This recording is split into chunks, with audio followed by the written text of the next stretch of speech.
Breaking news చూస్తున్నాం, జాగ్రత్తగా ఉండండి.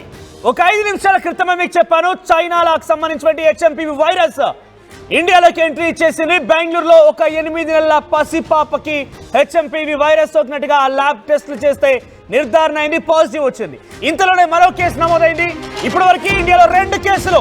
బ్రేకింగ్ న్యూస్ చూస్తున్నాం, ఇండియాలో 2 కేసులు నమోదయ్యాయి. బెంగళూరులో 2 చిన్నారులకి పాజిటివ్ వచ్చింది. 2 చిన్నారులకు కూడా చిన్న పసిపిల్లలే. 3 నెలల పాప ఒకరు, 8 నెలల పాప ఒకరు. మరి ఎవరు కూడా బయటికి వెళ్ళేవారు కాదు, ఎట్టి పరిస్థితుల్లో బయటకు వచ్చే ప్రసక్తే లేదు. కనీసం మాటలు కూడా రావు, ఏం జరుగుతుందో కనీసం చెప్పలేరు. దగ్గు, జలుబు, తీవ్రమైన జ్వరం, ఒళ్ళు నొప్పులు, నిత్యం ఏడుస్తూనే ఉన్నారు. తల్లిదండ్రులు తీసుకువెళ్ళి హాస్పిటల్లో చికిత్స చేయించేందుకు వెళ్తున్న నేపథ్యంలో ల్యాబ్లో టెస్టులు చేస్తే అక్కడ ధృవీకరించబడింది హెచ్ఎంపీవీ వైరస్ సోకింది అని. అయితే హెచ్ఎంపీవీ వైరస్ సోకిందని చెప్పి ఐసీఎంఆర్ కూడా ధృవీకరించింది. 2 చిన్నారులకు కుటుంబాలకు విదేశాలకు వెళ్ళిన హిస్టరీ కూడా లేదు.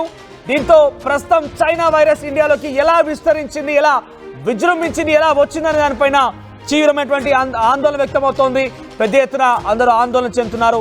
బెంగళూరులో 2 ఘటనలు.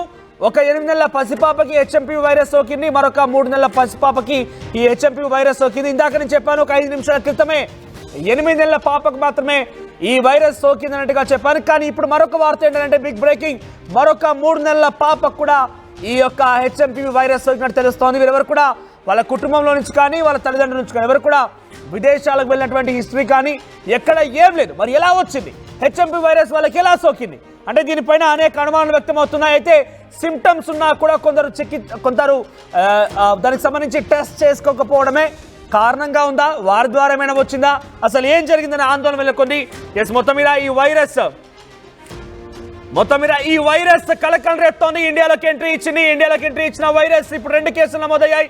కొంత జాగ్రత్తగా ఉండండి, ఎప్పటికప్పుడు జాగ్రత్తలు తీసుకోండి. ఇక్కడైనా మాస్క్ ధరించండి, కొంత సోషల్ డిస్టెన్స్ మెయింటైన్ చేయండి, హ్యాండ్ వాష్ చేసుకోండి. మళ్ళీ చెప్తున్నాం, ఎందుకంటే ఒక్కసారి 3-4 ఏళ్ల క్రితం వరకు ఒకసారి మనం వెనక్కి వెళ్తే 2020, 2019 ఈ 2 సంవత్సరాలు ఒక్కసారి గుర్తు పెట్టుకోండి. ఎంతలా ఇబ్బంది పడ్డాం, ఎన్ని ప్రాణాలు పోయాయి. మన పక్కనే ఉండేవాళ్ళు అప్పటి వరకు బాగానే మాట్లాడుతున్నా, అంతలోనే వైరస్ సోకిందని చెప్పి ఆసుపత్రి వెళ్ళడం, ఆసుపత్రిలో కనీసం బెడ్లు దొరకకపోవడం, ఎటువంటి మెడిసిన్ లేకపోవడం, ఇలా కుప్పలుగా శవాలు మనం చూసాం.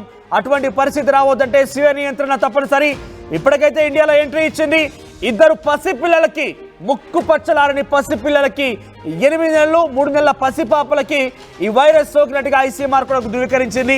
మా ప్రతినిధి గోపి సిద్ధంగా ఉన్నారు. గోపి, ఇందాకే మనం మాట్లాడుకున్నాం ఎంత డేంజర్ బెల్స్ మోగిస్తోంది ఇండియాలో కూడా అంటే 5 నిమిషాల క్రితం వరకు మనం మాట్లాడుకున్నాం ఒక 8 నెలల పసిపాపకి వైరస్ సోకిందని. ఇంతలోనే మరొక పసిపాపకు సంబంధించి కూడా ధృవీకరించారు. ఏం చెప్తున్నారు ఐసీఎంఆర్, ఎటువంటి గైడ్ లైన్స్ విడుదల చేయబోతున్నారు, దీనికి సంబంధించి వాళ్ళ హిస్టరీ ఏం తీస్తున్నారు అంటే వాళ్ళు ఎవరైనా కానీ ఫారెన్ వెళ్ళినారని కానీ లేకుంటే ఇతర విదేశాలకు వెళ్ళినటువంటి ఆ హిస్టరీ అయినా లభించిందా?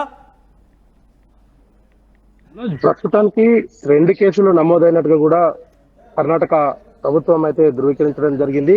ఇదే అంశాన్ని భారత ప్రభుత్వం కూడా ధృవీకరించింది. అయితే 3 నెలల పసికందుకు కూడా గతంలో ఈ యొక్క వైరస్ బారిన పడినట్టు, అయితే డిశ్చార్జ్ అయ్యి ప్రస్తుతం కోలుకున్నట్టుగా కూడా ఈ వైరస్ కు సంబంధించి కూడా కర్ణాటక ప్రభుత్వం ఒక లేఖ విడుదల చేయడం జరిగింది. అయితే ఈ లక్షణాలన్నీ కూడా హెచ్ఎంపీవీ లక్షణాలుగానే ప్రస్తుతం భారత ప్రభుత్వం గుర్తించడం జరిగింది. అయితే గతంలో కోవిడ్ మాదిరిగా దీనికి భయపడాల్సిన అయితే పని లేదు. కేవలం సాధారణ జలుబు లాగానే ఈ యొక్క వైరస్ తన ప్రభావాన్ని మొదట చూపిస్తుంది, ఆ తర్వాత అతి తీవ్రమైన జ్వరంగా మారుతుంది అంటూ కూడా కొన్ని గైడ్ లైన్స్ కూడా రిలీజ్ చేయడం జరిగింది. అయితే ప్రస్తుతం ఈ యొక్క కేసులకు సంబంధించి భారత ప్రభుత్వం నుంచి అయితే ఇంకా ఎటువంటి గైడ్ లైన్స్ ఐసీఎంఆర్ ఒక రిపోర్ట్ విడుదల చేసింది. ఆ రిపోర్ట్ మనం ఆర్టీవీ స్క్రీన్ పైన చూస్తున్నాం. A 3 months old female infant, ఒక 3 నెలల పసి పాపకి ఈ హెచ్ఎంపీవీ వైరస్ గుర్తించడానికి చేశారు. Who was diagnosed with HMPV after being admitted to Baptist Hospital, Bengaluru with a history of bronchophonia. She has been since discharged. ఇప్పుడు ఆవిడ డిశ్చార్జ్ అని కూడా చెప్పారు, డిశ్చార్జ్ అయిపోయి వెళ్ళిపోయిందని కూడా చెప్పారు. అయితే బహుశా ఈ కేసు నమోదే కూడా సమయం చాలా రోజులే పడుతుంది. ఎందుకంటే డిశ్చార్జ్ అయి వెళ్ళిపోయారంటే ఆల్రెడీ ట్రీట్మెంట్ తీసుకొని వెళ్ళిపోయారు హెచ్ఎంపీ వైరస్తో అని అంటే మనం కొంత ఇక్కడ అనుమానం కూడా వ్యక్తమవుతుంది. కొన్ని రోజుల క్రితమే ఇక్కడ కేసు నమోదైనా కూడా చాలా గోప్యంగా ఉంచారా అని అనుమానం కూడా వ్యక్తమవుతోంది. అయితే మరోవైపుగా 8 months ఓల్డ్ మేల్ ఇన్ఫాంట్, ఒక 8 నెలల బాబుకి కూడా ఈ టెస్ట్ పాజిటివ్ అయినట్టుగా తెలుస్తోంది. తర్వాత జనవరి 3న ఈ కేసు నమోదైంది. After being admitted to Baptist hospital Bengaluru with history of same HMPV, the infant is now recovering. ఇప్పుడిప్పుడే రికవర్ అవుతున్నారు. జనవరి 3న ఇక్కడ టెస్ట్ చేస్తే పాజిటివ్ అయింది. జనవరి 3 అంటే సుమారుగా ఇప్పటికే 3 రోజులు కావస్తోంది. 3 రోజుల క్రితమే హాస్పిటల్లో ఆ 8 నెలల బాబుని కొంత అనారోగ్యం పాలైనని చెప్పి తీసుకొచ్చిన నేపథ్యంలో ఆయన కూడా పాజిటివ్ వచ్చినట్టు తెలుస్తుంది. అఫీషియల్ గా ICMR, Indian council for medical research నుంచి విడుదలైనటువంటి సర్టిఫికేట్ ఇది. ఎస్, దీని ద్వారా మనకు చాలా క్లియర్గా అర్థమవుతుంది. 2 హెచ్ఎంపీవీ కేసులు నమోదు. ఇద్దరు కూడా, ఒక 3 నెలల పసిపాప, 8 నెలల బాబు, ఇద్దరు కూడా హెచ్ఎంపీ బారిన పడ్డారు. ఒకరు ఇప్పటికే కొంత ఆరోగ్యం కుదుటపడి డిశ్చార్జ్ అయినట్టు తెలుస్తోంది. మరొకరికి ఇంకా కూడా చికిత్స తీసుకుంటున్నారు. ఇప్పుడిప్పుడే రికవర్ అవుతున్నారంటగా ఐసీఎంఆర్ విడుదల చేసిన రిపోర్ట్ ఇది. ఎస్ గోపి, ఏం చెప్తారు? ఇక్కడ ఒక బాబు, ఒక పాప, ఇద్దరు కూడా సంవత్సరం లోపు వారే. మరీ ముఖ్యంగా 3 నెలల పాపే. అంటే ఆమెకి ఎలా సోకి ఉంటుంది, ఎక్కడి నుంచి ఇది వ్యాపించింది, ఎలా వస్తోంది, దీనికి సంబంధించి అప్డేట్స్ ఏమైనా తెలుస్తున్నాయా?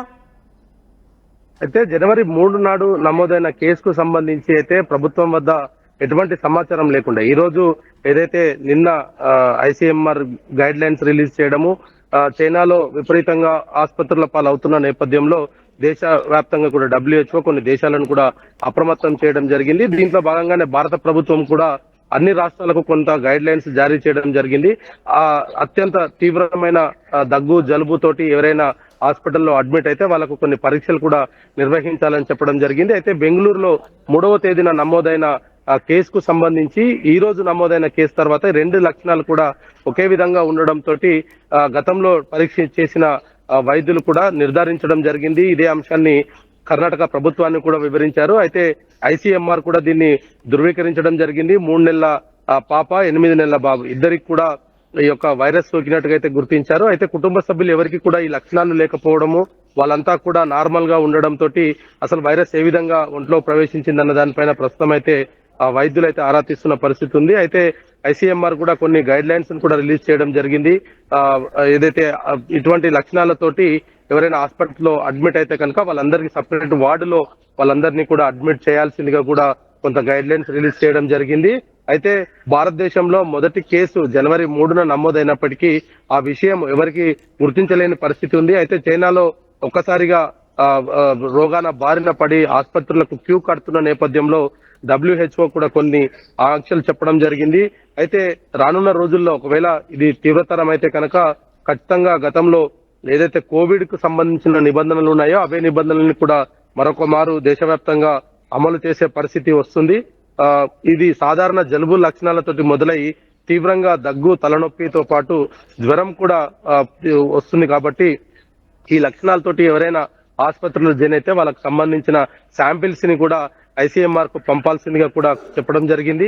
అయితే 2వ కేసు నమోదయిన తర్వాత మొదటి కేసు గురించి తెలియడం అనేది కూడా కొంత ఆశ్చర్యం వ్యక్తం అవుతున్న పరిస్థితి ఉంది. ఎందుకంటే 8 నెలల ఈ రోజు నమోదైన కేసుకు సంబంధించి సో నేను మరోసారి చెప్తున్నా, పిల్లల తల్లిదండ్రులు, చిన్న పిల్లలకి ఇక్కడ ఈ హెచ్ఎంపీ వైరస్ సోకుతోంది కాబట్టి చాలా జాగ్రత్తగా ఉండాలి. చిన్న పిల్లలకి ఇక్కడ సోకుతుంది. చూడండి, 3 నెలల పసిపాప, 8 నెలల బాబు.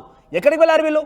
ఎక్కడికి వెళ్ళలేదు, ఇంట్లోనే ఉన్నారు. ఎవరికి కూడా కనీసం వీళ్ళు కలిసే అవకాశం కూడా లేదు. అయితే తల్లిదండ్రుల నుంచి రావాలి, లేదంటే ఇంటికి వచ్చే వారితో రావాలి. తల్లిదండ్రులకు ఎటువంటి హిస్టరీ కూడా లేదు, అంటే ఇక్కడ విదేశాలకు వెళ్ళారని కానీ ఇక్కడికి వెళ్ళినటువంటి హిస్టరీ కూడా లేదు. దీంతో కొంత ఆందోళన కలిగిస్తుంది. కొంత అలర్ట్ అవ్వండి. మీరు కూడా మీ పిల్లల్ని తగు జాగ్రత్తలు తీసుకోండి. కానీ కంపల్సరీగా వాళ్ళు స్కూల్కి వెళ్లే ముందు మాస్క్ ధరించేటట్టుగా మీరు చేయండి. చేతులకి శానిటైజర్ ఉండేలాగా చూడండి. హైజీన్ ఫుడ్ ఇవ్వండి. మీ చుట్టూ ఉండే పరిసరాల్లో, పబ్లిక్ క్రౌడీ ప్లేసెస్లో మీ పిల్లల్ని తీసుకువెళ్ళొద్దు. దయచేసి ఒకసారి ఆలోచన చేయండి. మనల్ని మనం స్వీయ నియంత్రణ చేసుకుంటే దీని వంటి నుంచి మనం బయటపడవచ్చు. ఒకసారి అసలు ఏం జరుగుతోంది, ఎలాగా ఉంది, అట్ ది సేమ్ టైం దీని గురించి ఎట్టి విధంగా మనం బయటపడవచ్చు అనేది ఒక ప్రముఖ డాక్టర్ మాట్లాడారు. ఆయన ఏం మాట్లాడారో చూద్దాం. పేరెంట్స్కి, ఎస్పెషల్లీ ఎడ్యుకేషన్ ఇన్స్టిట్యూషన్స్కి, ఒకవేళ కనుక ఇంట్లో పిల్లాడికి 1-2 రోజుల్లో జ్వరం తగ్గట్లేదు అని అంటే ఇమీడియట్గా స్కూల్ బంద్ చేయండి. ఏం పర్లేదు, 2-3 రోజులు నష్టం ఏం లేదు. అని ఇంట్లో ఉండనండి. మంచి పోషకాహారం ఇవ్వండి, మంచి వైటమిన్ సి, నిమ్మరసం తాగించండి. నీరు, హైడ్రేషన్ వెరీ ఇంపార్టెంట్ అండి. వైటమిన్ సితో పాటు నీరు ఎక్కువగా తాగించండి. వాడికి వైటమిన్ డి ఎండలో కొద్దిసేపు కూర్చోబెట్టండి. వైటమిన్ డి సప్లిమెంట్స్ ఉంటాయి అవి ఇవ్వండి, బి కాంప్లెక్స్ ఉంటాయి అవి ఇవ్వండి. ఇప్పుడు చేయవలసింది కిన్ కర్తవ్యం ఇమ్మీడియట్గా అంటే నేను చెప్పాను షార్ట్ టర్మ్ అండ్ లాంగ్ టర్మ్గా మేనేజ్ చేయాలని. దాని డ్యామేజ్ షార్ట్ టర్మ్ లాంగ్ టర్మే, మన మేనేజ్మెంట్ షార్ట్ టర్మ్. ఇమ్మీడియట్గా చేయవలసిన రోల్ ఎవరి దగ్గర ఉంది అంటే ఎడ్యుకేషనల్ ఇన్స్టిట్యూషన్స్ అండ్ పేరెంట్స్. తల్లిదండ్రుల చేతిలో, ఎడ్యుకేషనల్ ఇన్స్టిట్యూషన్ చేతిలో ఉంది. ఇది గనక మనం మిస్ అయితే సమాజంలో గాడి తప్పినట్టే. మీరు ఇంతకుముందు చెప్పినట్టు 14 years లోపల ఉన్న పిల్లలు దెబ్బతినే అవకాశం ఉంటుంది. వాళ్ళ చిన్న చిన్న శ్వాసగొట్టాలు, ఊపిరితిత్తుల్లో సూక్ష్మ శ్వాసగొట్టాలు దెబ్బతినే అవకాశం ఉంటుంది. తద్వారా ఎయిర్ ట్రాపింగ్ అని అంటాం, నిమోనియాస్ అంటాం, ఇవన్నీ కూడా వచ్చి హాస్పిటల్ అడ్మిషన్ అయ్యే అవకాశం. అదే జరిగింది చైనాలో ఇప్పుడు 3 రోజుల క్రితం, వారం రోజుల క్రితం అదే జరిగింది. అది మన భారతదేశంలో తీసుకురావద్దు అంటే ఫస్ట్ ఎవరు ఏం చేయాలి? Number 1 parents, number 2 education institutions, number 3 media, number 4 doctors. ఇది ఒక టీమ్గా ఫామ్ చేయాలి గవర్నమెంట్. ఇమ్మీడియట్గా government has to form immediate committee. ఈ 4 బాడీస్ని ఉండి మానిటర్ చేస్తుండాలి. ఎందుకంటే ఇక్కడ నుంచి బ్లాస్ట్ అయితేనే అది వేరే వాళ్ళ దగ్గర పోతుంది. కరోనాలో ఇది మనం చేయలేము. మనం కనుక్కునే లోపలే శవాలన్నీ మనకు కనపడ్డాయి. ఆ ప్రమాదాలు వస్తాయా అనంటే ఎస్, అది వైరసే ఇది వైరసే. దాని పాత్వే ఇమ్యూన్ సిస్టంలో ఒకటే, దీని పాత్వే ఇమ్యూన్ సిస్టమ్ ఒకటే. అది సైటోకిన్ స్ట్రామ్ తెప్పిస్తుంది, ఇది కూడా సేమ్ సెల్స్ని వాడుకుంటుంది బాడీలో. ఇమ్యూనాలజిస్ట్గా, పల్మనాలజిస్ట్గా అప్రమత్తంగా ఉండాలి అని మాత్రం చెప్తున్నాను. ఖచ్చితంగా మాస్క్ పెట్టుకొని బయటికి వెళ్ళండి. మళ్ళీ చెప్తున్నాను, చాలామంది అంటారు కోవిడే లేదు కదా మాస్క్ అంటారేంటి డాక్టర్ గారు, మళ్ళీ ఇలా ఏంటి ఎలా పెడుతున్నారు అని. మిమ్మల్ని మీరు కాపాడుకోవడానికి ఏమేమి చెయ్యాలో అది చెయ్యండి. ఫస్ట్ థింగ్ చేయవలసింది మాస్క్, ఫేస్ మాస్క్. నెంబర్ 2 అతి కీలకమైనది హ్యాండ్ వాషింగ్ చాలా క్లియర్గా చేయండి. ఇప్పుడు నా దగ్గరకు వచ్చారు, మీరు నా హాస్పిటల్లో మాట్లాడుతున్నారు, వెళ్ళే ముందర శానిటైజ్ చేసుకొని వెళ్ళాలి. అది తెలియకుండా ముక్కు దగ్గర చేతి దగ్గర పెట్టుకున్నారు. ఇక్కడ ఉందా లేదా డాక్టర్ గారు అంటే నేను ఎలా చెప్పను? వీ డోంట్ నో అది ఎంతవరకు వస్తుందో, రాదా వస్తుందా చెప్పలేం. మన జాగ్రత్తలు అవి. అతి కీలకమైన 3వ విషయం ఏంటంటే నాజల్ ఇరిగేషన్ అంటాం. అంటే గోరువెచ్చ ఉప్పు నీళ్ళతోని జలనీతి అని చేస్తాం. ఈ ముక్కులోంచి పోయి ఈ ముక్కులోంచి నీళ్లు తీయడం అనేది, అంటే మనం నాజల్ వాష్ లాగా. అది ఖచ్చితంగా తల్లిదండ్రులు పిల్లలకు నేర్పించాలి, అది చేయించాలి. రాత్రి పడుకునేటప్పుడు గ్లాస్ గోరువెచ్చ నీళ్ళలో ఉప్పేసి చక్కగా నోట్లో గార్గిలింగ్ చేసి ఉమ్మేసేటట్టు 4-5 సార్లు చేయించాలి. ఇవన్నీ చేస్తూ vitamin D, vitamin C, B కాంప్లెక్స్లు ఇవన్నీ తీసుకోవాల్సిన అవసరం ఉంటుంది. ఇవన్నీ చేసినట్టయితే ఆ వైరస్ సోకినా కూడా అది నేను ఇంత ముందు చాలా వీక్